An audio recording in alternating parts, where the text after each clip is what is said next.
Snuggle up with me and read These Eternal Bones by Maggie Fern.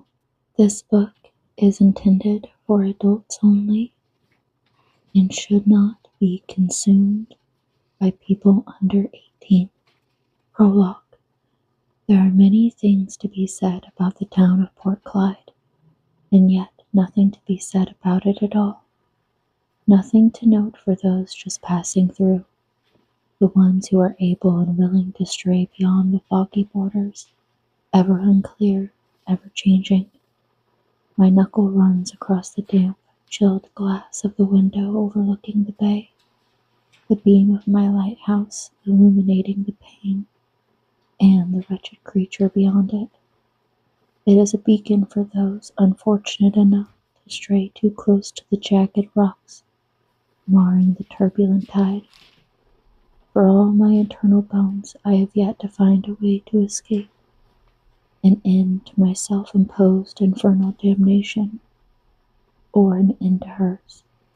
Chapter 1. A Breach of Fate. Molly. My teeth gnash together as my back collides hard with the endlessly damp wooden walls, the sea determined to rid me of whatever small rations I'd managed to choke down this morning. It wasn't much, but after weeks of this, I can't afford to lose it. Already the sleeves of my dress fit looser than when I boarded, the hem of my skirt so worn and damp with urine and vomit no amount of scrubbing will clean it. I stopped trying days ago. There is little dignity to be had as a quickly discovered stowaway on a fishing vessel, but desperate times call for a stark recalculation of pride. Miss Molly, we've taken damage to the hull. We're letting her drift to the nearest port. Dread pulls in my stomach, only adding to the bitter turmoil my fingers rubbing together on my left hand.